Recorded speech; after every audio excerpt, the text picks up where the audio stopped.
Welcome to Half a Heartcore, the series where any mistake means the end. Let's kick it off with Day 1. World generated around me. To one side, a pillager outpost. To the other, familiar shape poking through the mist. A snowy village. Now what story could this entail? Why would a pillager camp be placed so close to this village? Are they spying? Is it a forward operating base for a war that is brewing beneath the surface? Or is it a leftover from battles past? Only time would tell. One thing I do know is, I don't want to mess with those pillagers, so I'll raid the village instead. Day 2 and 3, classically, are going to be spent getting your basic stone tools, raiding the village for a little bit of food and a little bit of gear, and failing to find any surface iron near the top of caves until I get bored enough to fight a golem.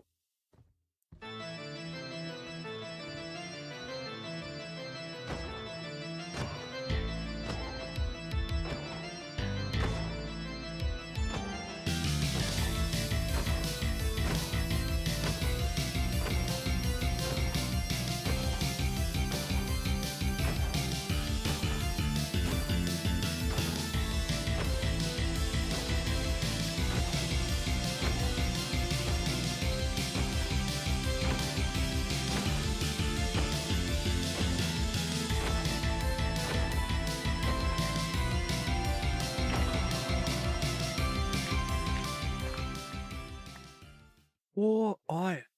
Excellent.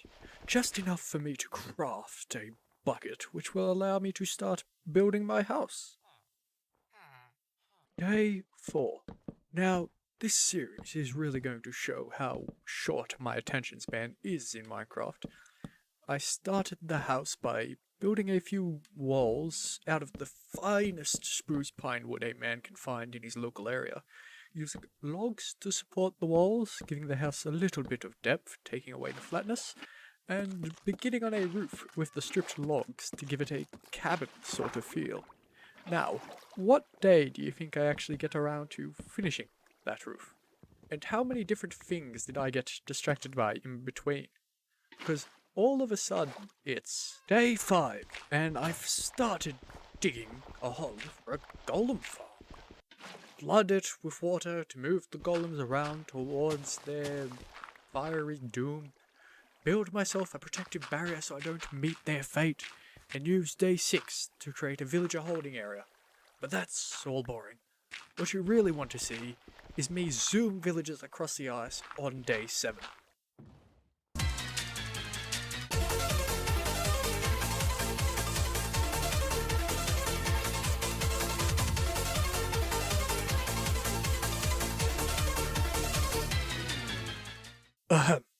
Day 8.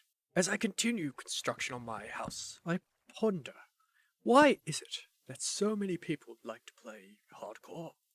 It could be the risk of losing it all, the great gamble, the intensity every point of damage creates as the health slowly creeps towards the end. It could be the goal of going such a long time without dying, working on the same project over and over again. It could be to prove they're better than any other player, showing off their survival skills. Maybe it's just a new challenge. Or it could be what I theorize. The simple concept of a legacy. You load up a regular survival world and there's no real major threat. And theoretically, you could reload that world whenever you want. Months or even years later, it will still be there. There is no end, no limitation. Hardcore immediately puts a time limit on a world. Not in a sense of, I'm only going to play the world for a month or a week, or I'm going to speedrun, but the time it takes for human error to occur, and everything to end. Sure, you can tour the world in Spectator, but there is nothing you can do to change it. Every block you've broken or placed will stay in its current state, unchanging, creating a legacy, something you've built but isn't for you. It's meant to be left behind to hold your memory. Everyone dreams of doing something they'll be remembered for. That's all a hardcore world tries to imitate. Something unchanging, once there is no one left to change it. We all die twice. The first one is when they put you in your grave. The second, the last time someone says your name. If you could create a strong enough legacy, you're immortalized.